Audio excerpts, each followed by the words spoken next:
Hey, welcome to the Early Morning Musician. This show is for artists committed to creating in the margins. Before their day jobs, after the kids are asleep. From the business trip or the basement. We get it, and we're going to share everything we've learned along the way. Welcome to The Early Morning Musician. Guys, welcome back. Early Morning Musician, episode 5. I'm starting before you're ready. Your headphones are not even in, and we're rolling. Also, I'm going to not mention Taylor Swift in this podcast episode because Carissa told me I've mentioned her too much. I didn't say that. I think she's jealous. That's not what I said. Carissa's jealous. You think I have a crush on Taylor Swift. If you listen to episode 4... Which I do. If you listen to episode 4, then you can vouch for me that he's gaslighting me right now. That's not, and he's gaslighting you as well. So here's the thing. We're talking about what happens when you realize the dream isn't the dream. Yeah. In episode 5. When you realize that what you've been dreaming about isn't actually what you want. Yeah. And I did touch on this briefly in the last episode. But just to kind of reiterate very shortly, so I started playing guitar when I was 10 years old. I mean, I remember the day that it happened. I walked into the back room. So my dad was a pastor. I walked into the back room of this church. It was like a kids' church area thing. And I walked into the back door. I opened up the door, and it was like the children's church room. And they had turned off all the lights in the room. They had just the stage lights on. And they were sitting up there with like their tiny little guitar amps and their really cheap guitars. And they were playing Sweet Dreams, like the Marilyn Manson version, you know, that like really famous lick. And it was two of my buddies at church. And I had stars for eyes. Like I couldn't believe that this thing existed. And I knew from that day on, I was like, it's guitar for me. That's what it is. It's guitar. It has to be this. And so literally, I don't know, 3 months later, I got my first guitar, which was like a little mini guitar. My parents were like, man, he's playing that a lot. Let's get him a full-size one. For my birthday that year, they got me a full-size one. And ever since then, it's just been like nonstop. So even early on, I was like, I just want to play guitar for a living. Of course, as I got older, like I started writing riffs. And I was like, I'm pretty good at this. Like I can write riffs. Then it became like, oh, okay, I can write whole songs. I can write whole songs now. And so like it kind of like developed like what I actually wanted to do, which was like compose, write my own songs, produce the whole thing. And without even really realizing it, I continued to think like, I just want to play guitar for a living. But the truth is like when I was alone, the thing I was doing in my free time was writing songs. Like I wouldn't have called it that, but that's really what it was. It was like, really crappy production. And but I continued in the mindset of like I want to be a hired gun all the way until into my mid to late 20s. I'm achieved a form of that dream where I'm playing guitar quite a bit. I've played on some pretty not massive stages. I played in front of 3, 4, 5,000 people at some events, and it was like I realized this actually isn't what I want to do. I was playing other people's songs as a hired gun. Like I was just they send me the set list. Here are the keys. Learn the stuff. Play the songs. And I just did that week after week, week after week. And I realized, like, oh, this isn't what I actually want to do. I kind of saw it as a means to an end in one regard. But, I realized I don't actually just want to play guitar. I don't want to be a hired gun. I don't want to play other people's stuff. I've always wanted to write my own songs, have my own art, like put my own stuff out there.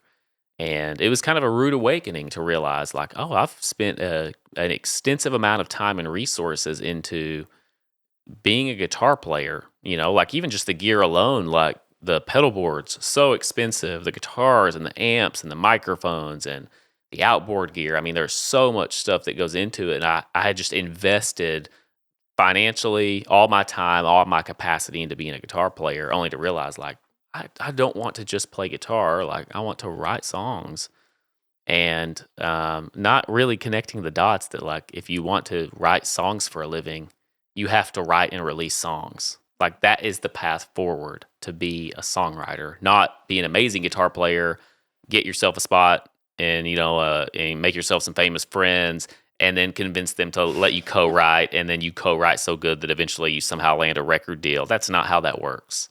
That's a stupid way to do it. I guess there might be some people who have accomplished it that way, but that's probably not a good way. So that's where we are today, is finally doing the thing that I truly want to be doing, and realizing, like, even as small as it is, I'm not doing it in front of 3, 4, 5,000 people.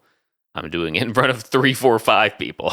You know, at this point, I feel like I would be honored to get like a kid's birthday party. You know, I'm hoping that like Jess and Dustin down the road will be like, "Hey, Ryan." They'll probably watch this. Probably won't. Maybe they'll be like, "Ryan, like, what would you think about your band playing River's birthday party?" And I'd be like, "Heck yes." I would play that birthday party so hard. That little kid would have no idea. River's our neighbor's kid. He's like, what is he, 3 years old? Yeah. I'll do that. I'll play a 3-year-old birthday party. I'm not ashamed. Because I know what I want to do, you know? It's my thing, no matter how big or small it is. Right. But it took us a long time to figure out what we really, really, really actually wanted to do. Way too long. And Way too long. we barked up a lot of trees before we figured it out. And, you know, I always knew I wanted to be a singer too, from the time I was 2 or 3 years old. And then I felt even more sure about it by the time I was 13, but I didn't know if I wanted to like go to a school for Broadway singing, because I had always been kind of into that. And you had a friend who did Broadway too. Like, yeah. she still does some sort of dancing or something. Musical theater. So you know, you were like running in that thing. You know, you acted as I was doing that thing. Yeah. And I thought maybe that was going to be the thing that I did. And, you know, we were growing up in church. I really thought for most of my adult life, probably that church music was what I was going to end up doing. And, you know, specific genres. I knew I wanted to sing, but I was really honed in at different points in my life on what it was going to sound like and what it was going to look like. And once I had a grip on it, it was really difficult for me to pry my fingers off what I think it's going to sound like and what I think it's going to look like. And I remember being at a writing retreat, and it took me, you know, growing up, I've of course wanted to be a singer. I had a knack and a love for writing, but for some reason I didn't put them together. I didn't think about how those things went together. You are good at both of those things individually. Very good at both. You literally released a book. Like, that's how good of a writer you are. Thank you. Yeah. But I was at a writing retreat, and I remember saying to one of the leaders of the retreat, I had this question. It was, you know, Q&A. And I said, like, I'm a singer, but I'm also a writer. Can't combine those. Can't do it. And I didn't know how, and I think that the missing link for me was always that I wasn't a proficient accompanist, you know, like I didn't play guitar or piano. You can tear up a piccolo though. Yeah, I can play the flute. I mean, talk about niching down, baby. Yeah. You've niched down to like 4 people. I've handicapped myself by not playing guitar, piano, and not having the grit to really just like hack it and become great at it. But anyway, I said to him, like, I'm a singer, but I'm also like, and I was writing poetry, which I still love to do. And I was like, I'm not sure which lane like I'm meant to be in. And he said the funniest thing. He was like, you know, it doesn't have to look like anything you've thought about. You don't have to be a songwriter in a traditional sense. Like, you could compose music instrumentally and then speak your poetry on top of your music. That's spoken word. Yeah, that's spoken word. Basically he was saying, like, you could be a spoken word recording artist or whatever. You know what you should have pursued? Sync. Like doing songs for like Love is Blind. You know, like those cheesy. I would have been really good at it because I'm a cheesy writer. That's not true. You are not a cheesy writer. That's not true. I'm a pretty cheesy songwriter. I really need you to help me with melody, because my melodies can be pretty predictable. But your words are not cheesy at all. No. Your words are like, my words are cheesy. I bring you the cheese, and you're like, all right, let's fix this. But I have a really Disney knack for You do. melody. Your melodies are very, very busy, very up and down, and like the vibrato. Every time we track, I'm like, "Hey, can we try one with less vibrato?" Because Yeah. I'm like, we don't need that. In our last podcast, I talked about the voice teacher that told me I wasn't as good as others. And one thing she told me back when I was trying to fit into the genre I wanted to fit in was, are you sure you want to do this? Because you could make so much money at Disney World, you know? Oh, for sure, you could have. And I You could would have been not, Elsa. I would not open my hand. I was like, no, it has to be this. It has to look like this. It has to sound like this. I am this. And now I'm not doing either one of those things. I'm doing something completely different. But kind of how I got here, I think, and one of the reasons that I feel like I have permission to like go really hard in the paint on this is because I'm finally synchronized with the kind of music I like to listen to. Yeah. And I think that if I was going to say something to like young artists who have a really specific dream, like I want it to look like this and I want to be this, but they find that it's not synchronized with just what they want to listen to or what they want to consume when they're alone. For me, there was always friction there. It was always Oh like I yeah. was trying to create music or trying to create art that I wouldn't consume. I wouldn't listen to, and I never really liked. And we struggled with that. You know, we would create something for years. We would create stuff, and then when it was over, we would be cringed by what we had made because we were just like, I wouldn't really listen to this. Because we were writing a genre that we did not actually listen to. But I think that this is what this is my dream, right? This is what I really want to be doing. This is what I've always wanted. But then there was this friction up against it that was like, oh, but I wouldn't listen to this. This wouldn't catch my ear. I would not play this on repeat. And never giving ourselves permission to explore, like, what would I Never. do if this thing that I think is my dream wasn't my dream? What would I do?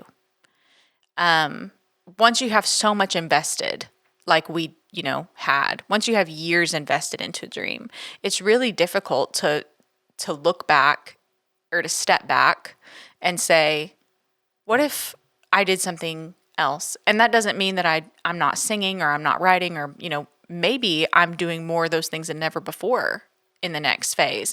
But what if it just didn't look like this very specific thing that I thought that it was going to? And like we said in the last podcast, I really think that it was rejection that gave us that clarity to finally say, because truthfully, if it had worked out, our other dreams, we would have done them Oh, for so sure. hard. Yeah, yeah.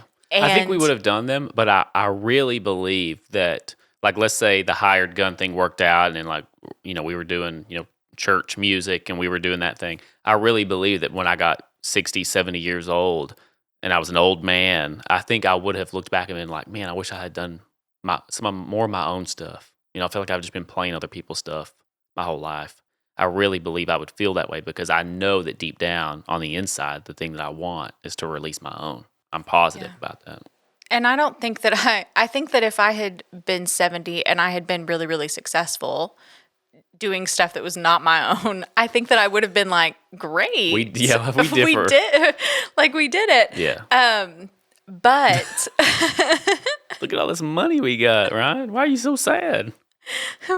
but you don't know what you don't know. And Mm-hmm. now experiencing this and experiencing the honesty and the fruit that's happened in our marriage and the stories that we get to hand to our children, now I'm like, wow, it's really, really cool that I got to have this dream that I never planned for or wanted instead, because I would totally choose it, Yeah, and I think there's something about, we talked in the last episode about rejection and people's opinions about your art. and we're making a very specific type of music right now. It's very we're pulling from a lot of influences like Bombay Bicycle Club and Arcade Fire and Snow Patrol and like kind of older bands, but like things that we have always loved, and we keep up with them today and all their newest stuff. And there's something about creating music that you personally love. Like I love, like we just released this song called Right There, and it's probably the most Bombay Bicycle Club song that we've done to date. We literally, I think I got the idea for the song like 3 weeks after that Bombay Bicycle Club concert that we went to in Nashville. And so it was like heavily influenced by them. And I know that not everybody's going to like that. Like that is a very specific flavor. And in fact, I think it is maybe our worst performing song so far, but it's definitely still my favorite one for sure. Mm-hmm. Um, and I'm totally okay with that Mm-hmm. because I genuinely love it. Yeah. Like I love that song. And Yeah. if I was listening on the radio and that came on, I would be so stoked because I love it. Mm-hmm. And because of that, I'm totally okay if the people around me don't like it because I'm like, that's fine. I get why you don't like it. Not everyone loves Bombay Bicycle Club. They're very repetitive. They very they use a lot of the same sounds all the way through a song, and they kind of build upon those ideas. It's like their music's like ever expanding the whole song. The way they produce it's really cool. A lot of sampling. So I get it. Not everyone's gonna like it, but I love it. So I just feel really secure in it. And I'm like, yeah, I'm probably gonna do another one just like it, like real soon, because it's me. Like it feels super honest. And I think that when we were doing the other thing, we were trying to write in a genre that we didn't really like. It felt like any criticism just was devastating because we already felt it was cringy and cheesy and we didn't like it. So then when if anyone else is like, well, I probably would write that differently, you're just like, oh, what's the point? Like, I'm done with this. I don't really like this. Like, and the wind's out of your sails and you just lose the project and it's just not consistent. So, like, yeah, rejection, it was the key to us unlocking, like truly being happy as an artist, truly being activated and feeling secure in our art, which is like that's really priceless. I feel like a lot of artists don't ever get that. Like they don't ever feel really secure in what they're doing. And not that what we do is perfect. I recognize it still has a long way to go from a technical perspective, but I'm proud of it. I'm really proud of our stuff. And I love where rejection has brought us. I love it. I'm super thankful for the things that didn't work out Yeah. to today. And I would just add that this process for us has taken years. And, maybe I'm speaking to a super select group of people. I'm trying, as you're talking, I'm thinking about, do I know other people who have experienced what we're talking about, which is thinking that they really wanted something with their life and then getting to a crossroads and finding that that is not what they're going to. I guess maybe everybody experiences that In some in way, I'm some sure. way. Yeah. Yeah.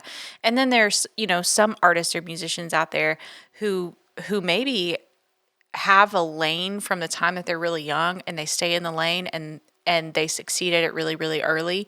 And I think that we've probably seen some of those stars, rise and shine, that it just seems like they didn't have to guess or they didn't have to ask. And maybe that's something we can give to our children.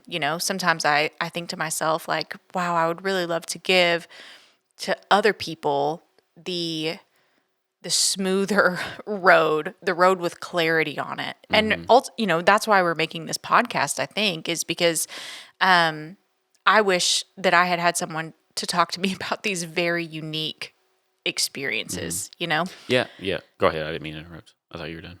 I can't remember. Go ahead. I was just going to say that I think that if I was to boil it down, not just art, but just in life, navigating this, Yeah. and you're trying to make the decision on like what is it that you want to do. The thing that really made it clear for me was because every career, no matter what you pick, is going to have pinnacle moments, and it's going to Mm-hmm. have really crappy moments. But the truth is that like 90% of that career is a day to day job in some way. Right. And I think that a lot of times we pick our professions based on what the best days look like or what the best earnings are going to be, or maybe we avoid things because of what the worst could be. And I think that if I was to go back and talk to Ryan as an 18-year-old, fresh out of high school, what are you going to do? I would say to Ryan, pick the thing that you love the day to day. Pick that thing, because if you'll pick that thing, you'll have pinnacle moments that are amazing, and you'll get to experience those, and that's a blast. And you're going to have bad days no matter what you pick. Whether you get your dreams or not, bad days are always going to happen.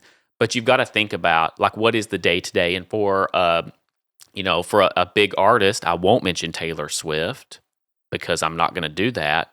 But most of what the day to day looks like most of the time is sitting in a room alone or with one or two other people writing songs, just picking out chords on a piano, picking out chords on a guitar, and humming melodies, and then getting alone and coming up with some words. Like, if you don't like that, if that doesn't bring you to life, that's the day to day of a songwriter.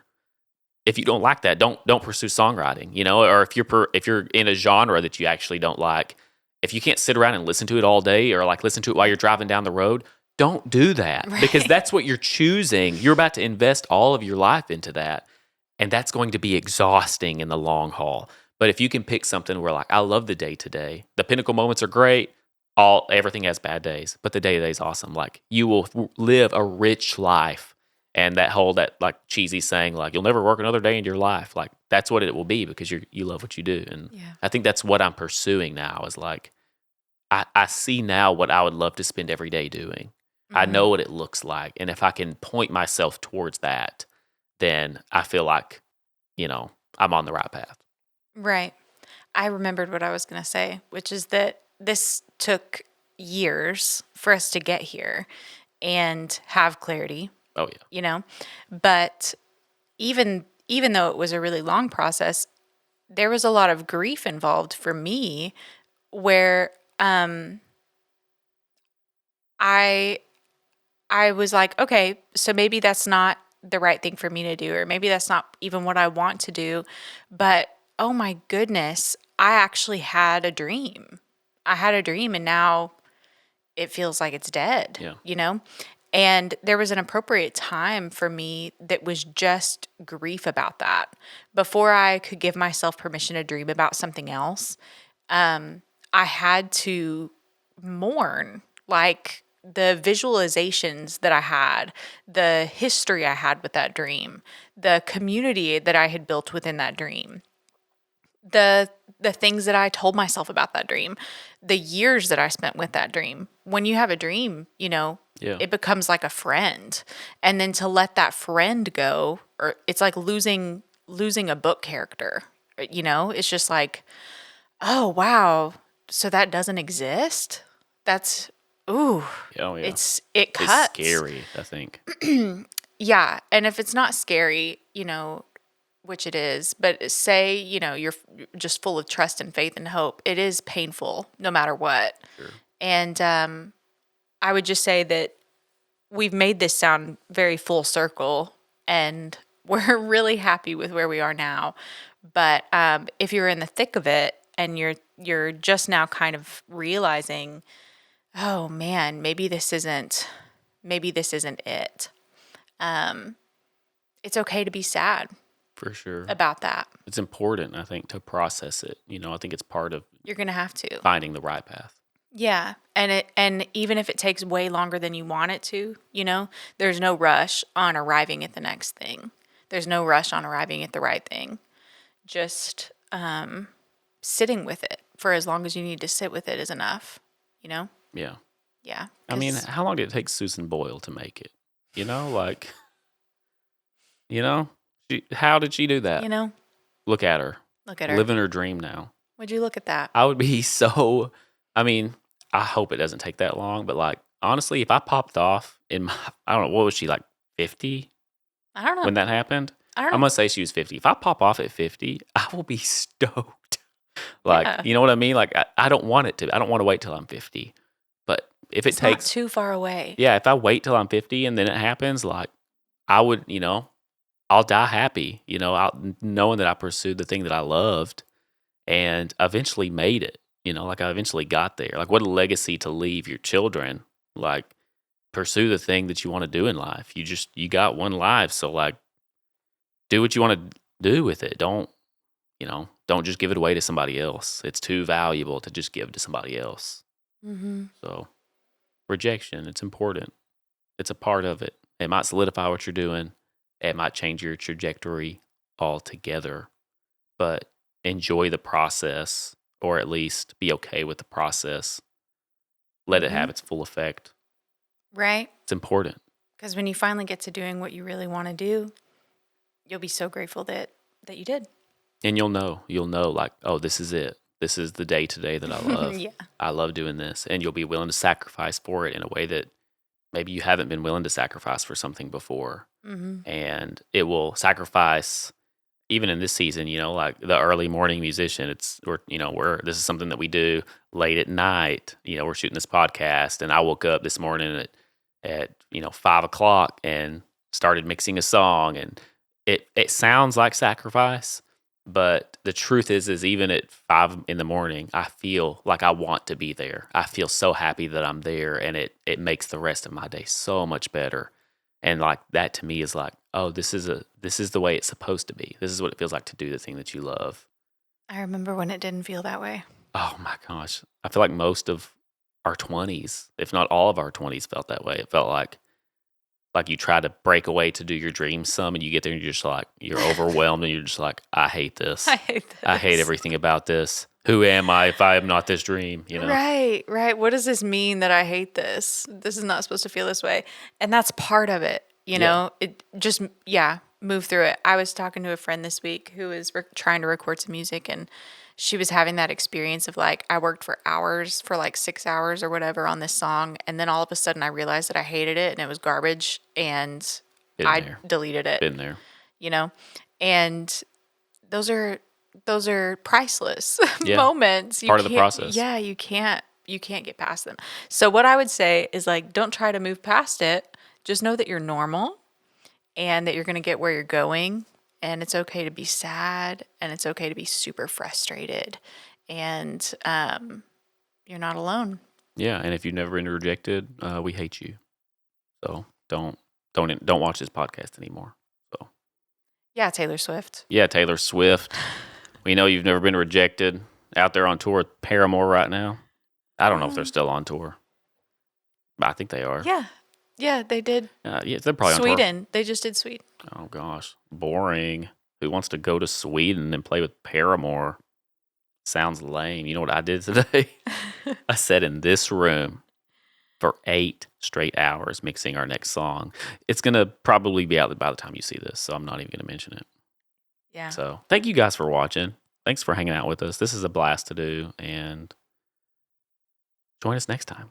It's really fun. It is fun. Yeah. Love you guys. Bye. Bye.